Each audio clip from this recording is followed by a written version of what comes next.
ಧರ್ಮಸ್ಥಳದ ವಿರುದ್ಧ ಷಡ್ಯಂತರ ನಡೆಸುತ್ತಿರುವವರ ವಿರುದ್ಧ ಕಾನೂನು ಕ್ರಮಕ್ಕೆ ಆಗ್ರಹಿಸಿ ರಾಜ್ಯದ ಅತಿ ಹಿಂದುಳಿದ ಮಠಾಧೀಶರ ಮಹಾಸಭಾದ ನೇತೃತ್ವದಲ್ಲಿ 200 ಹಿಂದುಳಿದ ಸ್ವಾಮೀಜಿಗಳು ಹಾಗೂ ಸುಮಾರು 1 ಲಕ್ಷ ಹಿಂದುಳಿದವರನ್ನ ಸೇರಿಸಿಕೊಂಡು ಮುಂದಿನ ದಿನಗಳಲ್ಲಿ ಬೃಹತ್ ಪಾದಯಾತ್ರೆಯನ್ನ ಉಜಿರೆಯಿಂದ ಧರ್ಮಸ್ಥಳದವರೆಗೆ ಹಮ್ಮಿಕೊಳ್ಳಲು ನಿರ್ಧಾರ ಮಾಡಲಾಗಿದೆ ಎಂದು ಅತಿ ಹಿಂದುಳಿದ ಮಠಾಧೀಶರ ಮಹಾಸಭಾದ ರಾಜ್ಯಾಧ್ಯಕ್ಷ ಶ್ರೀ ಪ್ರಣವಾನಂದರಾಮ್ ಮಹಾಸ್ವಾಮಿ ಘೋಷಿಸಿದರು.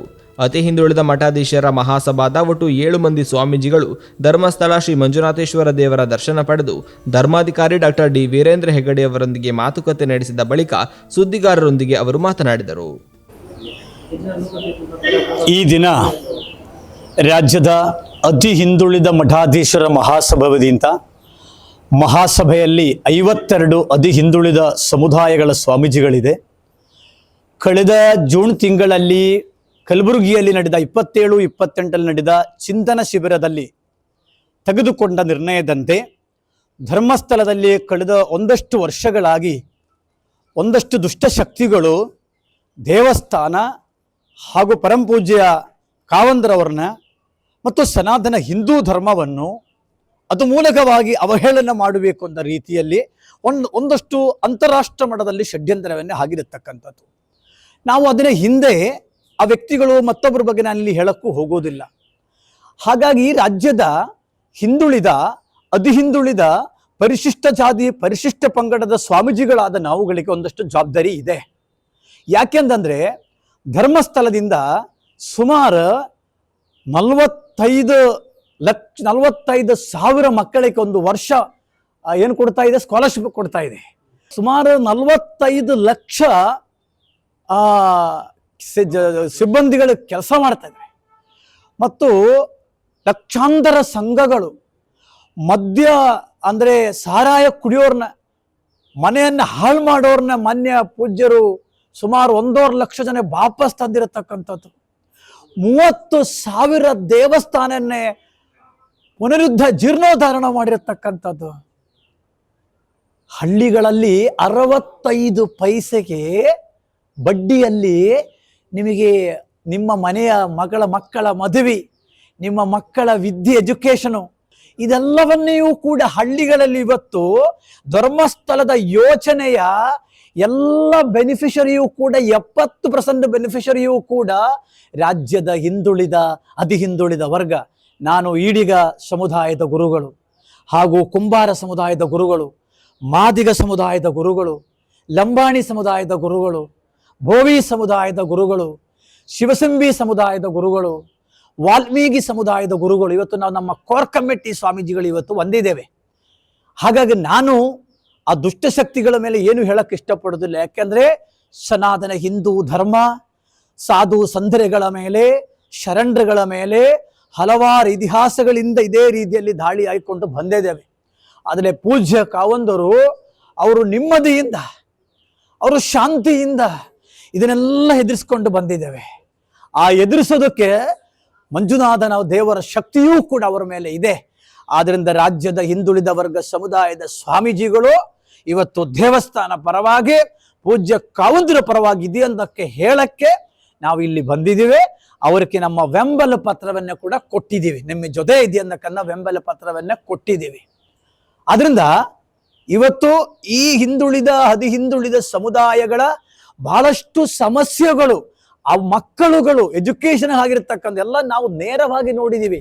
ನಾವು ಜನರ ಜೊತೆ ಇರೋರು, ನಾವು ಜನರ ಹತ್ರ ಇರೋರು ನಾವು ಸ್ವಾಮಿಗಳು.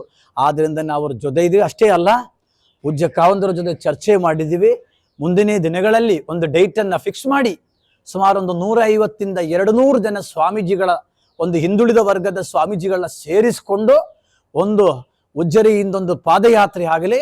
ಅದಲ್ಲವಾದರೆ 1 ಲಕ್ಷ ಜನ ಸೇರಿಸಿ ಹಿಂದುಳಿದ ವರ್ಗದ ಅತಿ ಹಿಂದುಳಿದ ವರ್ಗದ ಪರಿಶಿಷ್ಟ ಜಾತಿಯ ಪರಿಶಿಷ್ಟ ಪಂಗಡ ಜನವನ್ನ ಸೇರಿಸಿ ಒಂದು ಭಕ್ತ ಸಂಗಮವನ್ನೇ ಇಲ್ಲಿ ಮಾಡಬೇಕು ಅಂತಕ್ಕಂದು ಕೂಡ ನಾವು ಪೂಜ್ಯ ಕಾವಂದರವರ ಮುಂದೆ ಇಟ್ಟಿದ್ದೀನಿ. ಮುಂದಿನ ದಿನಗಳಲ್ಲಿ ನಾವೇನು ಒಂದು ಈ ವಿಷಯಗಳನ್ನ ನೋಡಿ ನಮಗೆ ಮನಸ್ಸಿಗೆ ನೋವುಂಟಾಯಿತು. ಯಾವ ರೀತಿಯಲ್ಲಿ ಅಟ್ಯಾಕ್ ಮಾಡ್ತೀರಿ, ಯಾವ ಸೋಷಿಯಲ್ ಮೀಡಿಯಾಗಳು ಸಾಮಾಜಿಕ ಜಾಲತಾಣಗಳಲ್ಲಿ ಈ ರೀತಿಯನ್ನ ಬಂದರೆ ಕಷ್ಟ. ಮಾನ್ಯ ಮುಖ್ಯಮಂತ್ರಿಗಳನ್ನ ನಾವು ಭೇಟಿಯಾಗಿದ್ದೀವಿ. ಮುಖ್ಯಮಂತ್ರಿಗಳಲ್ಲಿ ಮನವಿ ಮಾಡುವುದು ಒಂದೇ, ಡಿ ಕೆ ಶಿವಕುಮಾರ್ ಅವರು ಕೂಡ ಮುಖ್ಯಮಂತ್ರಿಗಳಾಗಬೇಕಾದ ಬಹಳ ದೊಡ್ಡ ಪಾತ್ರ ವಹಿಸಿರ್ತಕ್ಕಂಥದ್ದು ಅತಿ ಹಿಂದುಳಿದ ಮಠಾಧೀಶರ ಮಹಾಸಭೆ. ಮಾನ್ಯ ಮುಖ್ಯಮಂತ್ರಿಗಳಿಗೆ ನಾನು ಧರ್ಮಸ್ಥಳ ಈ ಪವಿತ್ರವಾದ ಸನ್ನಿಧಿಯಲ್ಲಿ ನಿಂತ್ಕೊಂಡು ಮನವಿ ಮಾಡುತ್ತೇನೆ, ಕೈ ಜೋಡಿಸಿ ಮನವಿ ಮಾಡುತ್ತೇನೆ.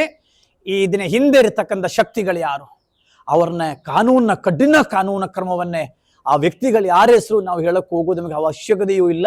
ಆದರೆ ಯಾರಿದೆ ಅಂತಕ್ಕಂಥವ್ರನ್ನ ಕಠಿಣ ಕಾನೂನು ಕ್ರಮಕ್ಕೆ ಜರುಗಿಸಬೇಕು ಅಂತಕ್ಕಂಥದ್ದು ಮಾನ್ಯ ಮುಖ್ಯಮಂತ್ರಿಗಳಲ್ಲಿ ನಾನು ಮನವಿ ಮಾಡುತ್ತೇನೆ. ಇವತ್ತು ನಾಳೆ ಅಲ್ಲ, ಇನ್ನೊಂದು 2 days ಒಳಗಡೆ ಮತ್ತು ಇಲ್ಲಿ ಬಂದು ಮಾತಾಡಿ ಹೋದ ಮೇಲೆ ಮತ್ತು ಮಾನ್ಯ ಮುಖ್ಯಮಂತ್ರಿಗಳನ್ನ ಭೇಟಿ ಮಾಡಿ ಇಲ್ಲಿನ ಬಂದಿರತಕ್ಕಂಥ ವಿಷಯವೂ ಕೂಡ ನಾವು ತಲುಪಿಸ್ತೇವೆ.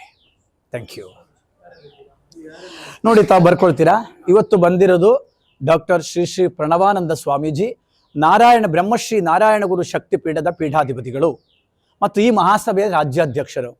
ರಾಜ್ಯದ ಉಪಾಧ್ಯಕ್ಷರಾಗಿರತಕ್ಕಂಥ ಕುಂಬಾರ ಸಮುದಾಯದ ಬಸವಮೂರ್ತಿ ಕುಂಬಾರಗುಂಡಯ್ಯ ಸ್ವಾಮೀಜಿ ಅವರದು ಕುಂಬಾರ ಜಗದ್ಗುರು ಪೀಠ ಚಿತ್ರದುರ್ಗ.